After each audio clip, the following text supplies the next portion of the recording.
अज्ञानतिमिरान्धस्य ज्ञानाञ्जनेन शलाकाय चक्षुरुन्मीलितं येन तस्मै श्रीगुरवे नमः। वाञ्छाकल्पतरुभ्यश्च कृपा सिन्धुभ्येव च पतितानां पावनेभ्यो वैष्णवेभ्यो नमो नमः।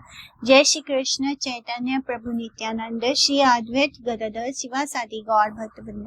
हरे कृष्ण कृष्ण कृष्ण हरे हरे, हरे राम राम राम हरे हरे। आगे बढ़ते हैं हम लोग।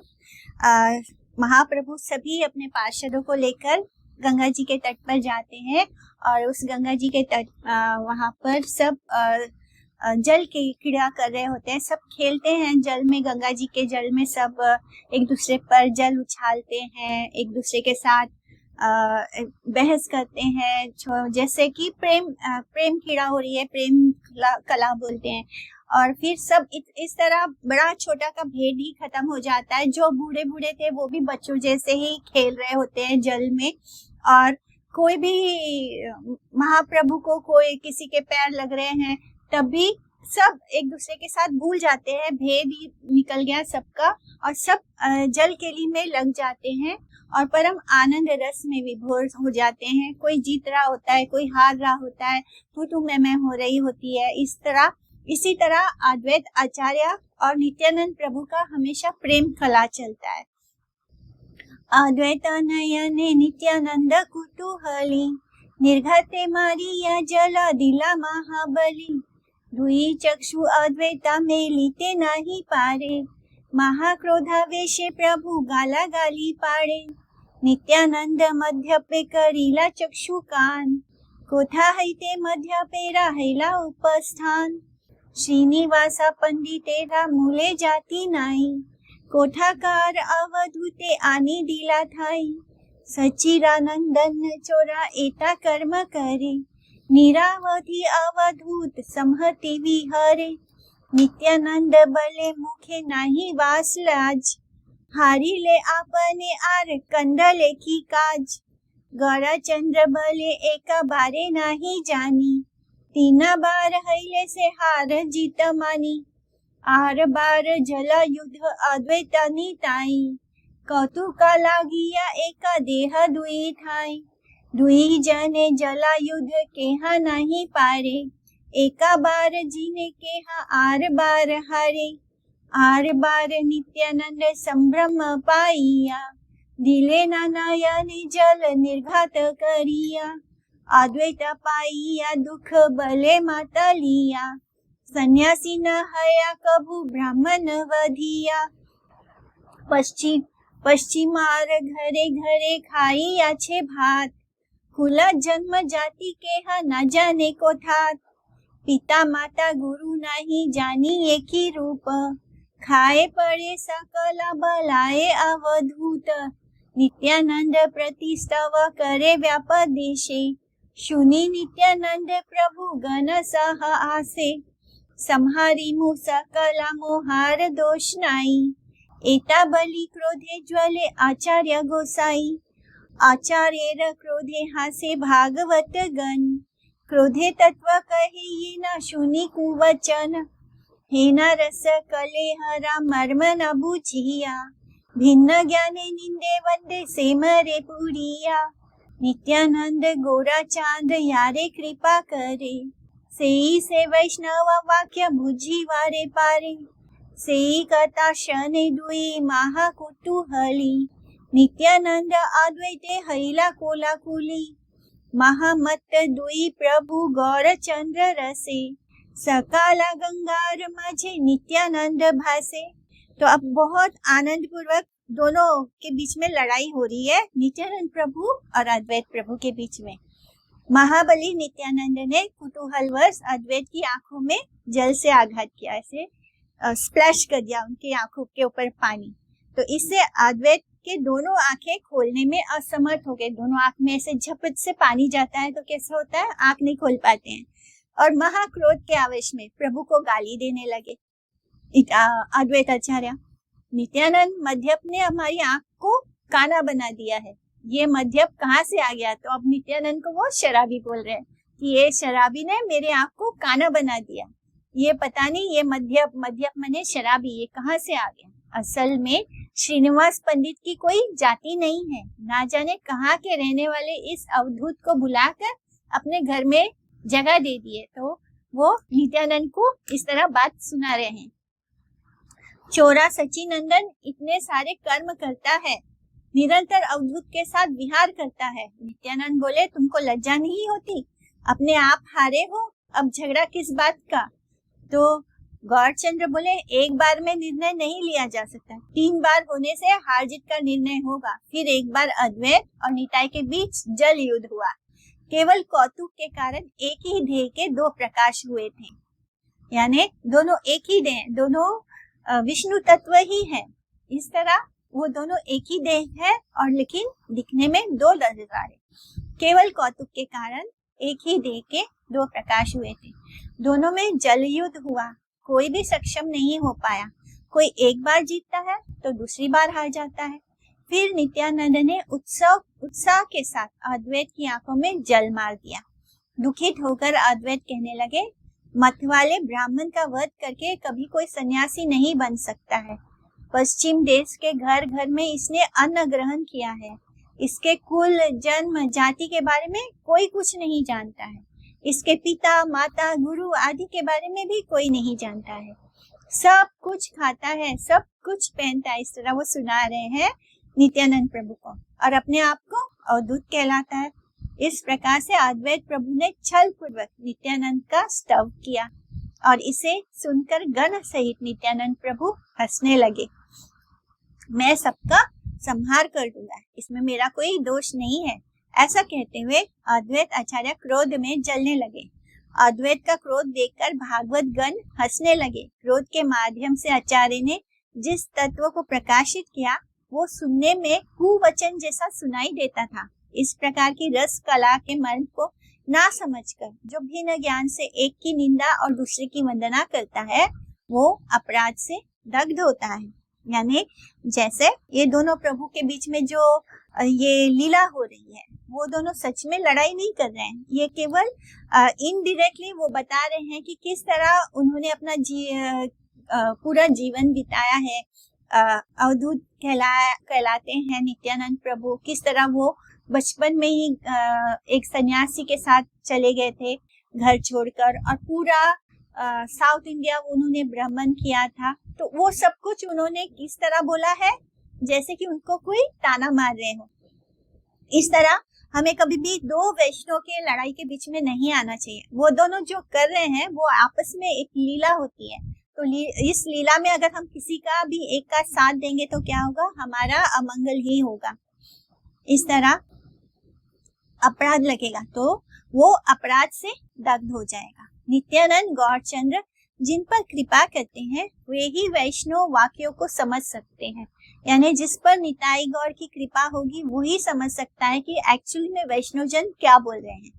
कुछ ही समय के बाद दोनों महाकुतूहली नित्यानंद और अद्वैत परस्पर आलिंगन करने लगे। अभी लड़ रहे थे और अभी आलिंगन करने लगे। दोनों प्रभु गौरचंद्र के रस में महामत थे। उधर नित्यानंद फिर गंगा में बहने लगे। श्री नित्यानंद प्रभु द्वारा श्री अद्वैत प्रभु की दोनों आंखों में जल की बौछार मारने पर अद्वैत प्रभु प्रणय कला की छलना से नित्यानंद को मध्यम शब्द से संबोधित करते हुए बोले कि ये मतवाला कहाँ से आ गया है, इसने मेरी देखने की शक्ति को रुद्ध करके मुझे अंधा बना दिया। श्रीनिवास पंडित ने अवधूत नित्यानंद को यहाँ लाकर बसाया है एवं हम लोगों के साथ समान भाव से मिलने की योग्यता प्रदान की है, परंतु हमें इनके पूर्व परिचय के बारे में कुछ भी पता नहीं है। वंश मर्यादा एवं अभिजात्य से वंचित तथा अपनी इच्छा के अनुसार चलने वाले अवधूत को महाप्रभु के साथ हर समय रहने देना उचित नहीं है। श्री नित्यानंद प्रभु ने श्री अद्वैत से कहा, तुम जल युद्ध में हार गए हो, फिर भी तुम्हें लज्जा नहीं आती, फिर निसंकोच होकर झगड़ने के लिए आ रहे हो। निरंतर आंखों में जल प्रक्षेप करने से जल उनके ऊपर बौछार करने से क्या हो रहा था, यंत्रणा पाकर अद्वैत प्रभु बोले, मतवाला होकर ब्राह्मण वध करने से ही क्या कोई सन्यासी बन जाता है?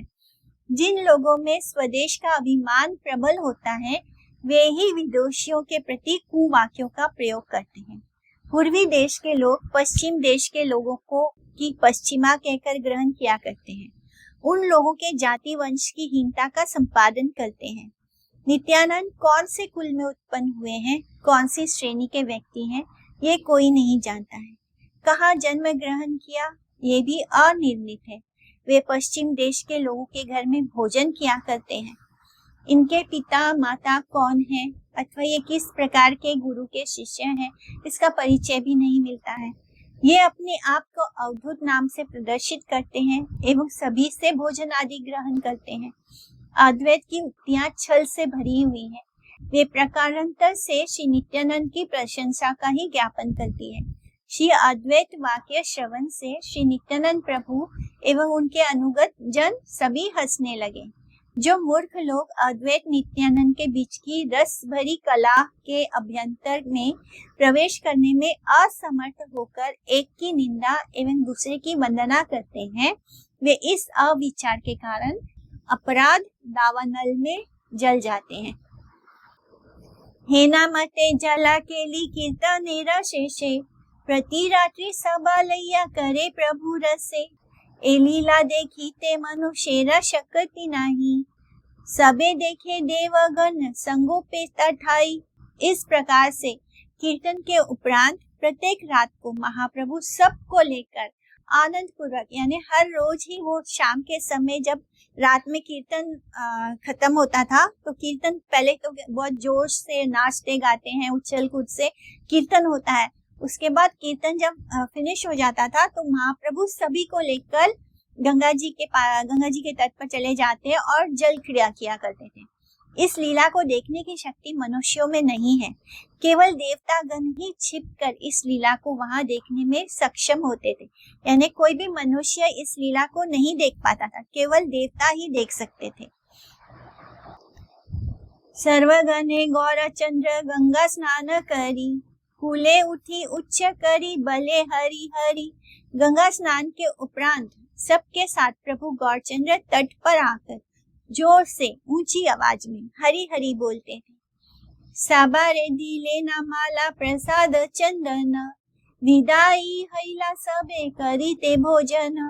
जगाई माधाई समर्पिला सब स्थाने, आपन गलार माला डिला डुई जने। प्रभु ने सबको माला प्रसाद और चंदन प्रदान किया। इसके बाद भोजन करने के लिए सभी ने विदा ली। प्रभु ने जगाई मधाई को भी उन सब के हाथों में सौंप दिया और अपने गले की माला उन दोनों को पहना दिया।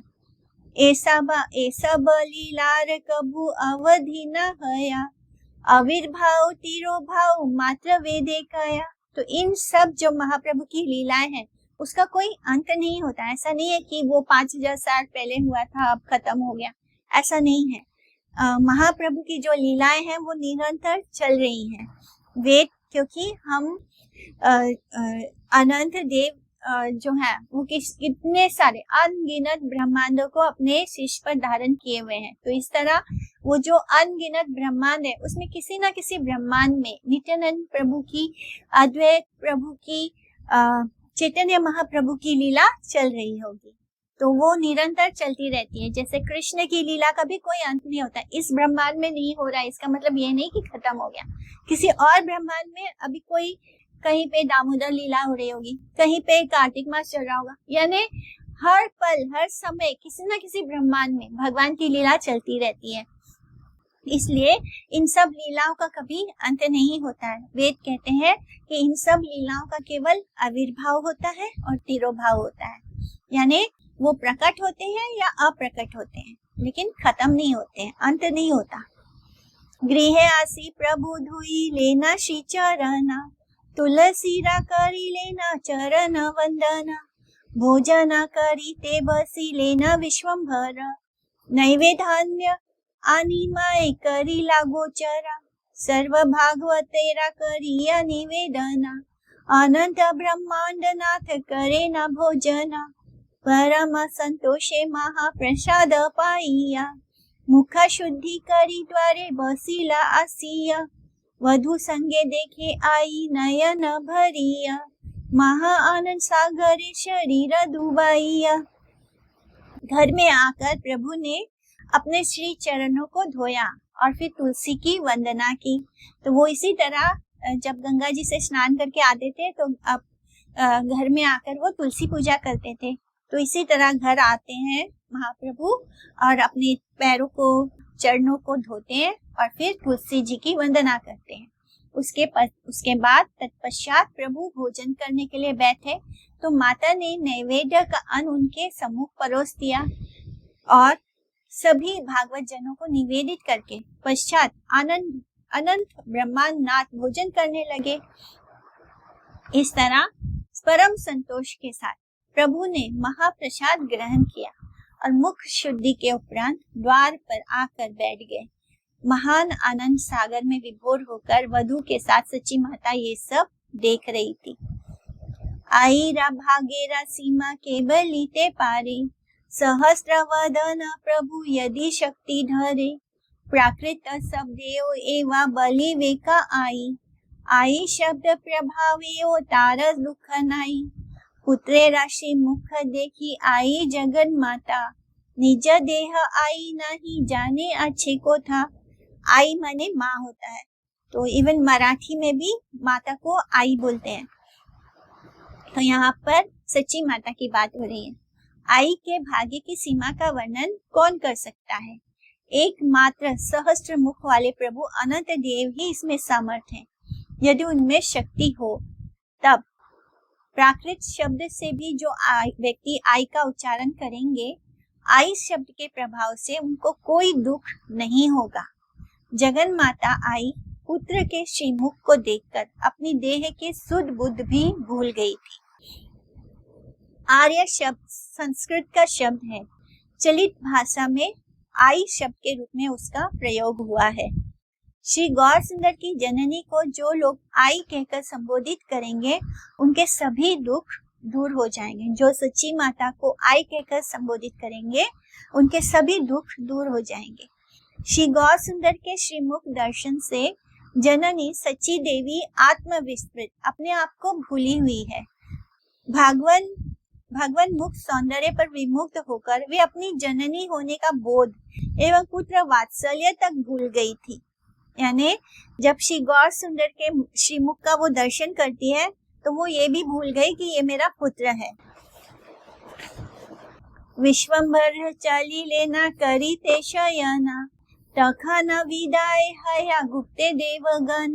जब विश्वंभर सोने के लिए चले गए तब देवताओं ने भी गुप्त भाव से विदा ले ली।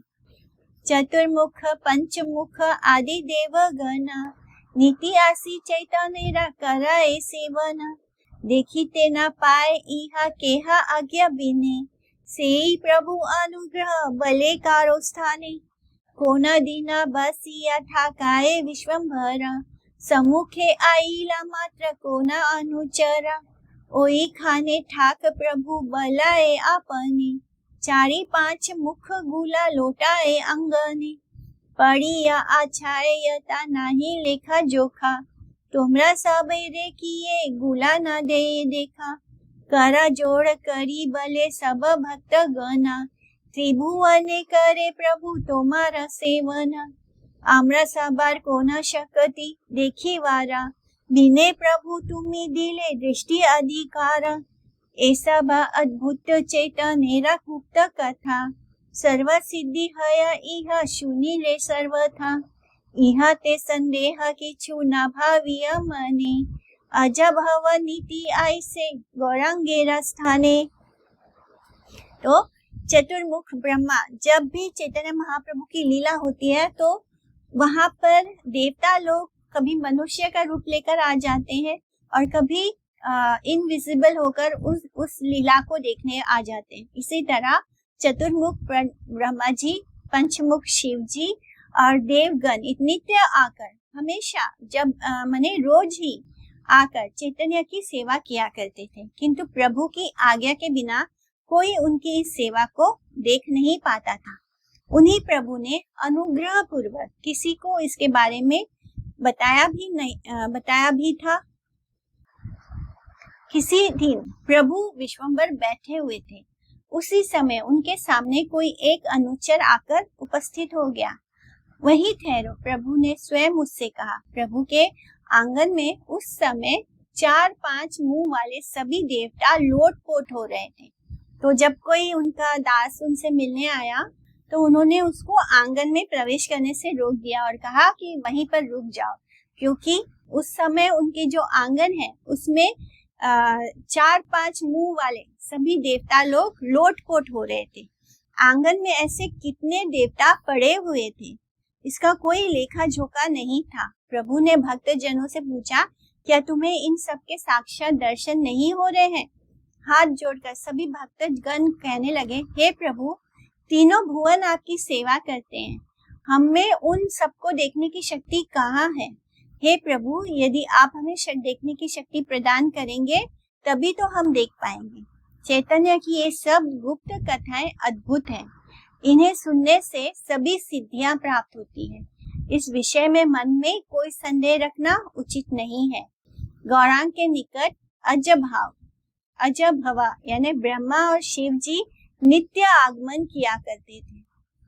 यानी तीनों भवन में जितने भी देवी देवता थे वो सब उनके आंगन में आकर प्रेम उनका प्रदर्शित होता था और वो लोटपोट करते थे। तो ये सब कुछ हो रहा था वहां पे, लेकिन ये सब देखने की क्षमता किसमें होगी?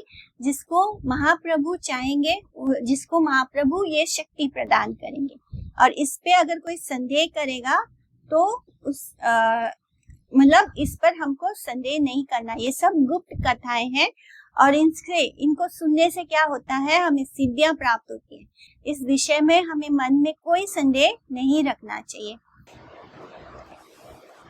शिव जी और ब्रह्मा जी तो नित्य ही वहां पर आगमन किया करते थे।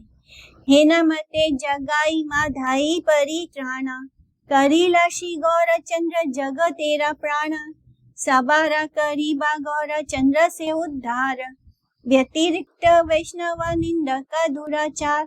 इस प्रकार से जगत के प्राण स्वरूप श्री गौर चंद्र ने जगाई माधाई का परित्राण किया।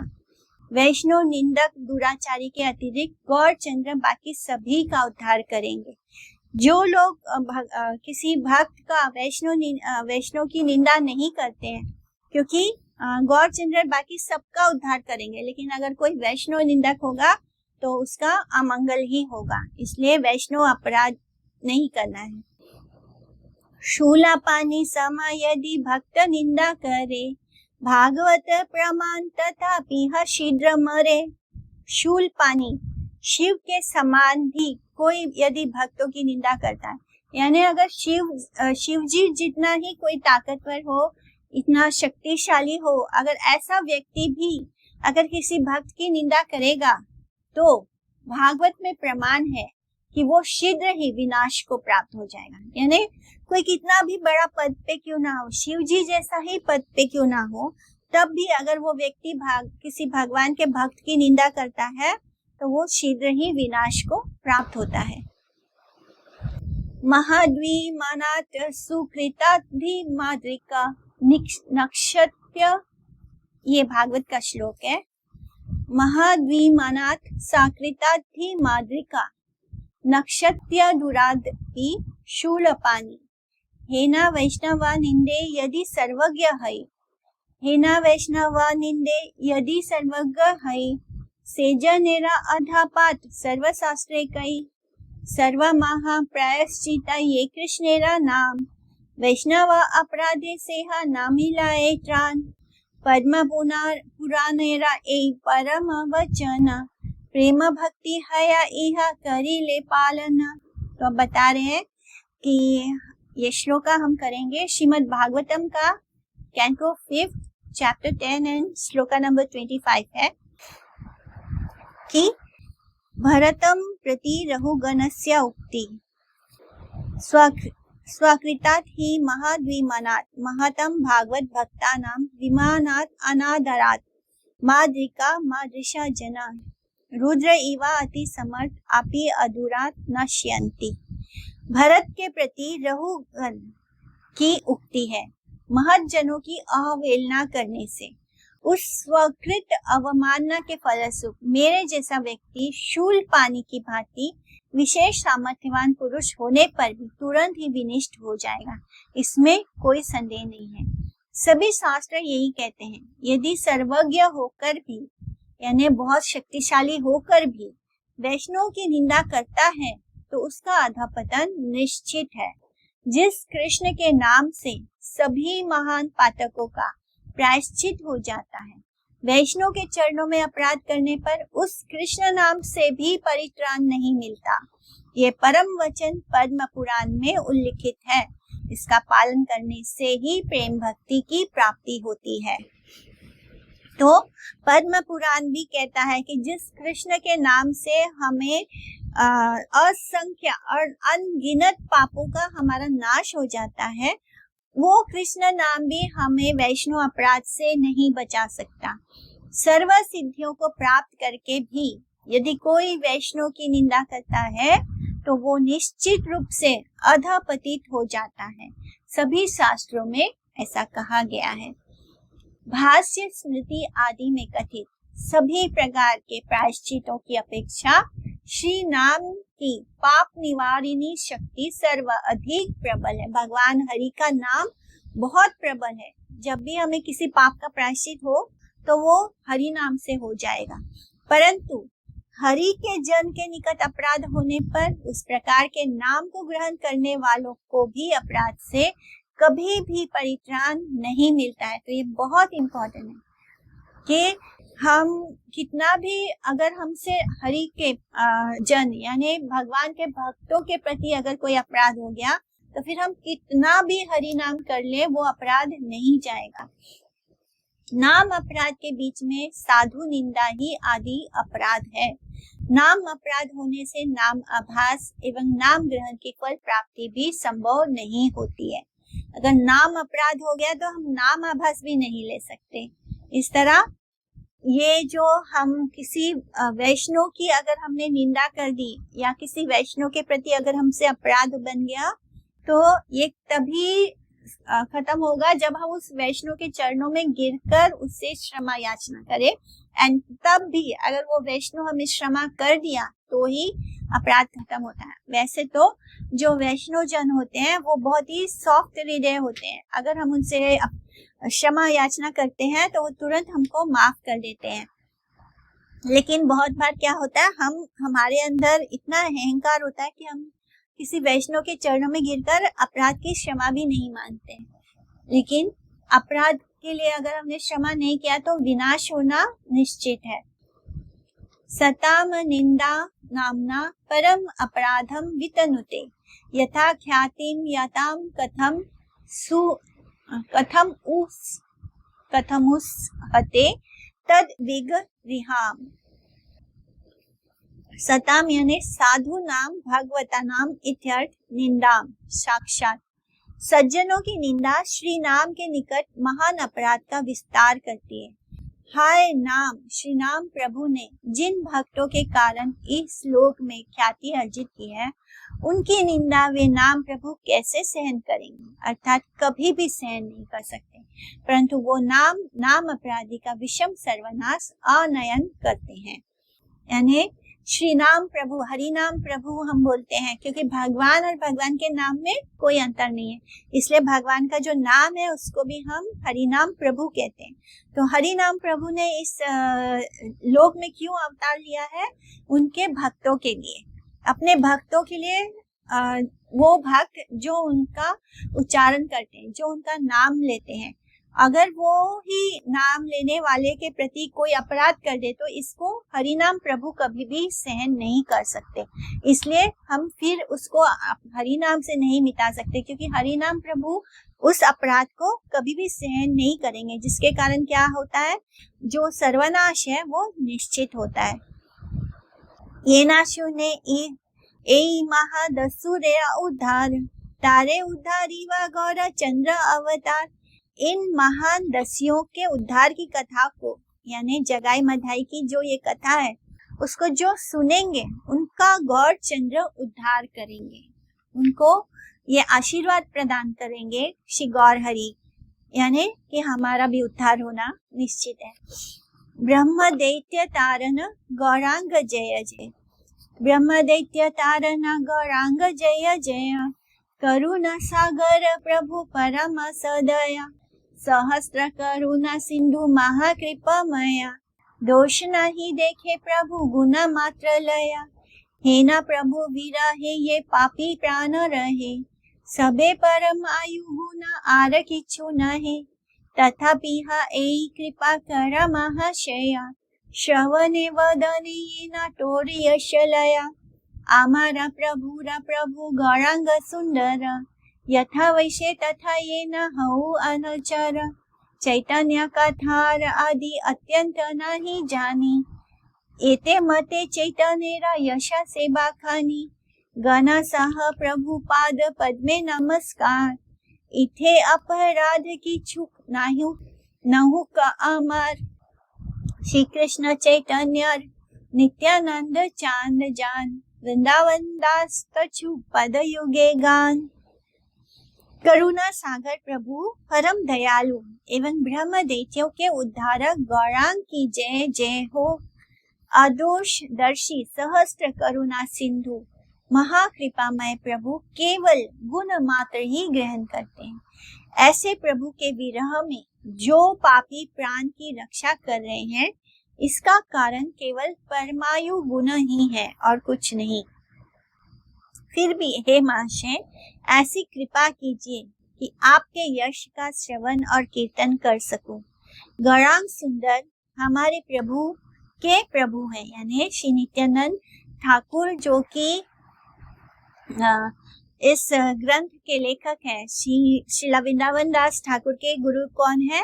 श्री नित्यानंद प्रभु। तो उनके प्रभु कौन है? गौरांग सुंदर। तो गौरांग सुंदर हमारे प्रभु के प्रभु हैं। ऐसा हो जाए कि वे जहाँ रहे वहाँ मैं उनका अनुचर बनकर रहूं। चैतन्य कथा का आदि अंत मैं नहीं जानता हूँ, फिर भी जैसे तैसे मैं चैतन्य के यश का बखान कर रहा हूँ। गणा सहित प्रभु के पाद पद्म में मेरा नमस्कार है, इसमें मुझसे कोई अपराध ना हो जाए। श्री कृष्ण चैतन्य और नित्यानंद चांद जिनके जीवन में वे वृंदावन दास उनके युगल चरणों में उनकी महिमा का गान करते हैं। जगाई माधाई का उद्धार करने के कारण श्रीमन महाप्रभु ब्रह्म दैत्य तारण के नाम से अभिहित हुए थे। ब्रह्म दैत्य वो होते हैं जो ब्राह्मण की हत्या करते हैं। इस तरह जगाई और माधाई जो हैं वो ब्रह्म दैत्य ही बन गए थे, क्योंकि उन्होंने बहुत सारे ब्राह्मणों की हत्या की, गो हत्या की। इस तरह जब महाप्रभु ने जगाई और माधाई का उद्धार कर दिया तो महाप्रभु को सब ब्रह्म दैत्य तारण के नाम से उनको नाम दिया गया। जगाई माधाई विप्र कुल, यानी वो दोनों ब्राह्मण कुल में उत्पन्न हुए थे, फिर भी उनके अंदर भगवान से विमुक्ता हो गई। भागवत विमुक्ता के कारण उनको दैत्य संज्ञा से भी अभिहित है, यानी इसलिए भी उनको ब्रह्म दैत्य कहा गया, क्योंकि वो दोनों ब्राह्मण कुल में तो जन्म लिए लेकिन बिल्कुल राक्षस के भांति हो गए थे, इसलिए भी उनको ब्रह्म दैत्य कहा गया है। महाप्रभु परम करुणा में दोषदर्शी है, वो किसी में दोष नहीं देखते और वो परम करुणा में है। वे किसी का थोड़ा सा भी अपराध ग्रहण नहीं करते, बिल्कुल भी वो किसी का अपराध नहीं लेते।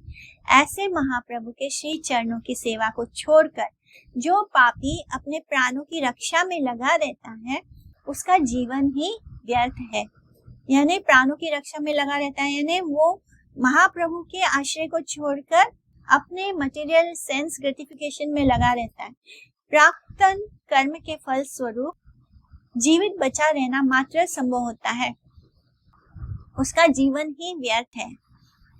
वो केवल जो प्रकट यानी जो मटेरियल कर्म है उसके फल स्वरूप अपने कर्मों का फल भोगने के लिए ऐसा व्यक्ति जीवित रहता है, परंतु इस प्रकार जीवित रहना भी कभी आदरणीय नहीं है।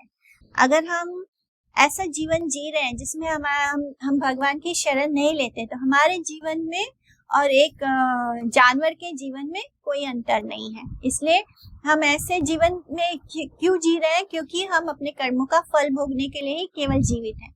अदरवाइज हम जीवित होते हुए भी मृत हैं अगर हम भगवान का आश्रय नहीं लेते हैं।